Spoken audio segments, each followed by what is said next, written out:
Here today we will discuss about a new topic that is also related to cultural study. इससे पहले हमने cultural study की first class upload कर दी है। अगर आपने नहीं देखी है तो चैनल पे विजिट करके देख लीजिएगा।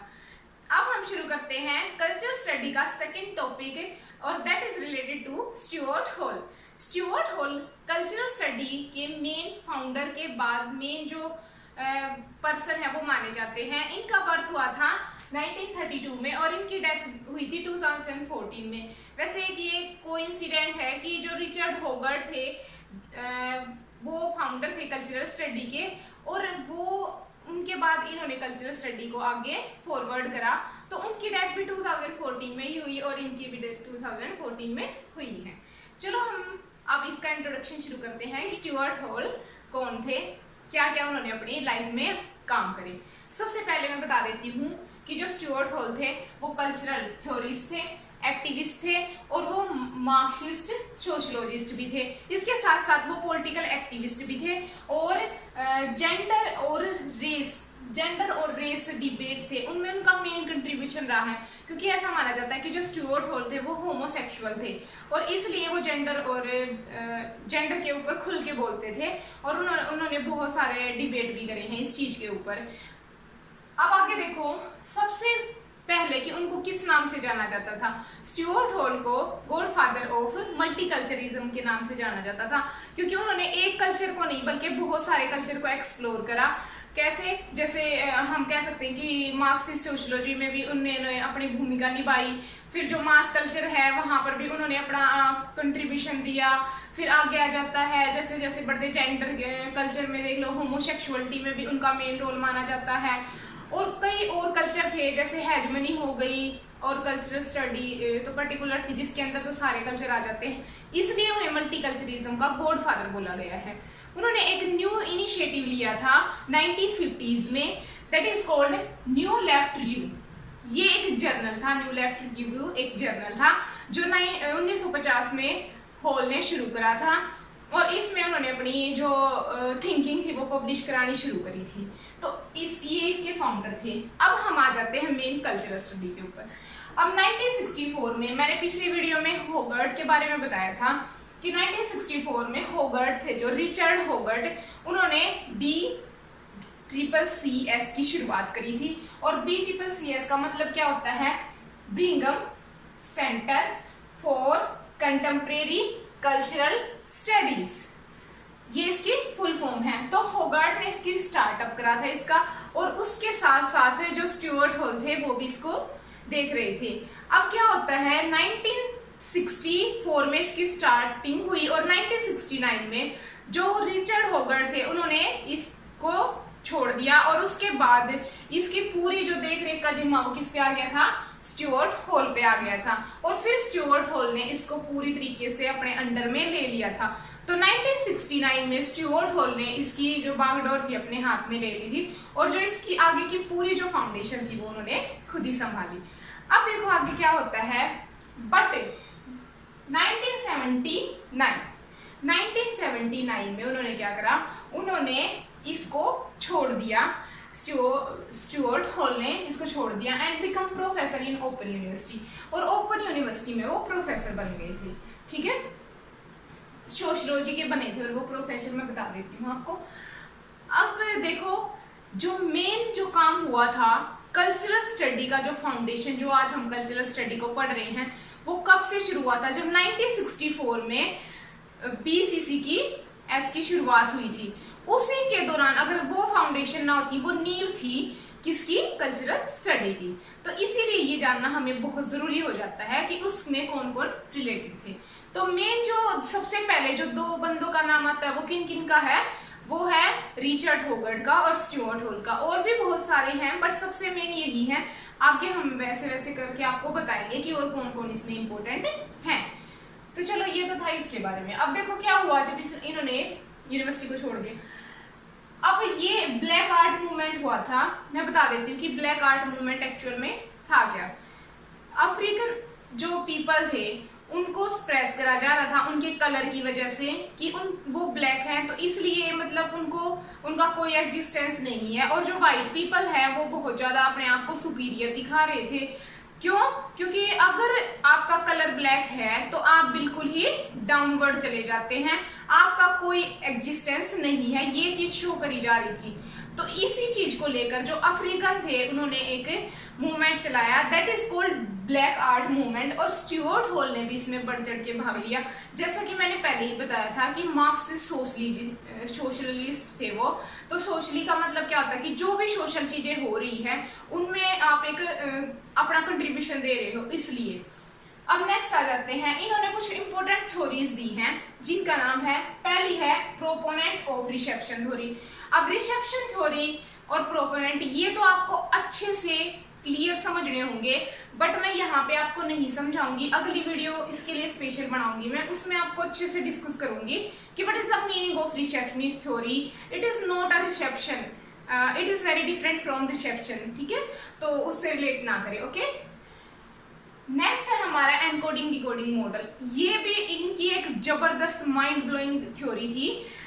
ये इसके ऊपर एक पूरा वर्क भी इन्होंने लिखा है 1973 में, that is called encoding and decoding model in television discourse, 1973 में लिखा है। तो इसको भी हम अलग वीडियो बनाएंगे, इससे नेक्स्ट वीडियो, उसमें हम इसको अच्छे से डिस्कस करेंगे, क्योंकि इसको जब आप डीपली समझोगे तो ही फायदा है, अदरवाइज तो सरफेस लेवल से कोई आपको बेनिफिट होने वाला है नहीं।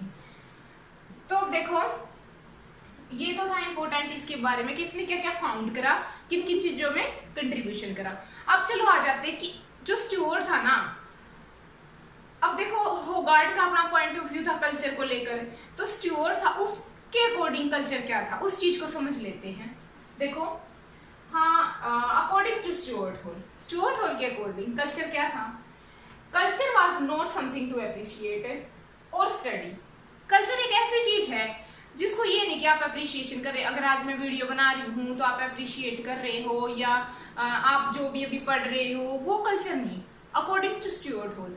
बट क्या है फिर कल्चर, आगे देखो, but a critical side of social action. But जो आज हम कर रहे हैं ना, कि अगर मैं आज आपको पढ़ा रही हूँ तो ये जो काम हो रहा है ना, ये जो एक्शन हो रहा है, ये इस एक्शन का क्या है, एक ऐसा नजरिया है जो आपके पॉजिटिव और नेगेटिव दोनों एस्पेक्ट को जांचता है कि क्या ये सही है या गलत है, ठीक है। इसका एग्जांपल भी मैं आपको दूंगी, पहले समझ लो। And intervention where power relation are establish, और एक ऐसा इनिशिएटिव है, ऐसी शुरुआत है जहां पे पावर रिलेशन बनते हैं। पावर वाले जो लोग होते हैं वो रिलेशन को क्या करते हैं, कम्युनिटी में जाते हैं और एक कम्युनिटी बनाते हैं, और उसके बाद वो कुछ लॉज होते हैं उनको लागू करते हैं। तो जो पावर रिलेशन है वो establish, but important is potential unsettled, कि जो पावर में होते हैं ना वो एस्टेब्लिश तो कर लेते हैं अपने रूल्स को, बट वो स्टिल अनसेटल होते हैं। क्यों होते हैं वो अनसेटल, बिकॉज अब देखो कि अब ऐसा तो है नहीं कि जो एक सोसाइटी है उसमें ओनली रिच पीपल ही रह रहे हैं, या मिडिल क्लास ही रह रहे हैं, या वर्किंग ही रह रहे हैं, उसमें ऑल टाइप का कल्चर आ जाता है ना, ऑल टाइप की सोसाइटी। तो जो पावर रिलेशन वाले हैं वो क्या करते हैं, वो अपनी ही कम्युनिटी, अपने ही रूल्स बना लेते हैं। तो क्या वो सबकी लाइफ में सेटल होंगे, डेफिनेटली नॉट। तो इसीलिए ये क्या कह रहा है, पोटेंशियल जो उनके आ रहे हैं, यानी कि जो आउटपुट निकल के आ रहे हैं वो कैसे है, वो अनसेटल है बिल्कुल, ठीक है। यहां तक आपको क्लियर हुआ। अब मैं और एक बार और क्लियर कर देती हूँ कि स्टुअर्ट हॉल कहना क्या चाह रहे हैं अपने अकॉर्डिंग कल्चर को, वो कहना चाह रहे हैं कि भाई किसी पावर से रिलेटेड नहीं है ये कल्चर, ठीक है।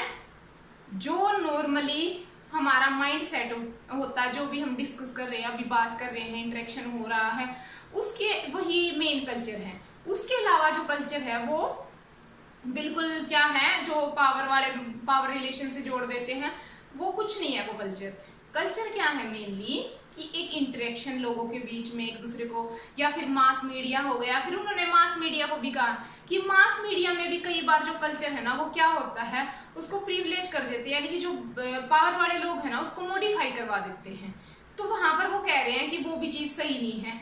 तो मास मीडिया के थ्रू, जैसे होगार्ट ने बताया था अपने ऐसे में यूजेस ऑफ लिटरेसी में, कि जो मास मीडिया है वो एक इम्पोर्टेंट सोर्स है जिससे कि वर्किंग क्लास मतलब ऊपर उठे, यानी कि हम अपनी नॉलेज को किसी तक पहुंचा सकते हैं। बट जो स्टुअर्ट हॉल है उन्होंने अपना इस चीज के साथ अपना दूसरा नजरिया ये भी रखा कि मीडिया को भी तो हम मॉडिफाई कर देते हैं ना, तो उस कंडीशन में क्या करा जाए। ठीक है, अब आप आई होप आपको इनके अकॉर्डिंग कल्चर की डेफिनेशन समझ में आ गई होगी कि एक्चुअल में जो स्टुअर्ट हॉल है वो क्या कहना चाह रहे हैं। ओके, अब देखो इन्होंने एक टर्म भी कॉइन करी थी, थैचरिज्म। थैचरिज्म एक बहुत इंपॉर्टेंट टर्म है और ये कल्चरल स्टडी से रिलेटेड है। ये जब हम इसके पूरे वर्क के ऊपर वीडियो बनाएंगे तब आपको समझाएंगे अच्छे से, क्योंकि वीडियो ज्यादा लंबी हो जाएगी अभी। ओके, अब देखो इसके कुछ इंपॉर्टेंट वर्क थे और उनकी कुछ मेन थीम्स थी। अब देखो सबसे पहले इन्होंने अपने वर्क में किन इश्यूज को कवर किया है, हेजमनी के और कल्चरल स्टडी के। हेजमनी क्या है ये भी वर्क में आ जाएगी आपकी अगली वीडियो में, क्योंकि अगर हम इसी वीडियो में बताएंगे तो ज्यादा लेंथी वीडियो हो जाएगी और ये पॉसिबल नहीं होगा आपके लिए कि ज्यादा देर तक बैठना। और अगर मैं वैसे भी थ्योरीज के बारे में एकदम से ऐसे बताऊंगी तो शायद आपको में भी समझ में नहीं आएगा, तो पूरे अगर वर्क को पढ़ेंगे तो और अच्छे से क्लियर हो जाएंगे। ठीक है, तो अब इसके कुछ इंपॉर्टेंट वर्क्स थे वो देख लेते हैं। First is encoding and decoding model in television discourse, 1973 में आया। Second is the hard road to tenable, hard road एक न्यू डायरेक्शन की तरफ, 1988 में आया। Third is formation of modernity, कि मॉडर्निटी है जो वो कैसे फॉर्मेट हो रही है, यानी कि कैसे वो बन रही है या कैसे वो आगे उसकी जो फाउंडेशन है वो आगे आगे बढ़ रही है, कैसे वो बिकम हो रही है, 1992 में। एंड 1996 में क्वेश्चन ऑफ कल्चरल आइडेंटिटी, कि जो कल्चर है हमारा उसकी आइडेंटिटी क्या है। बहुत ही जबरदस्त नॉवल है ये भी, 1996 में।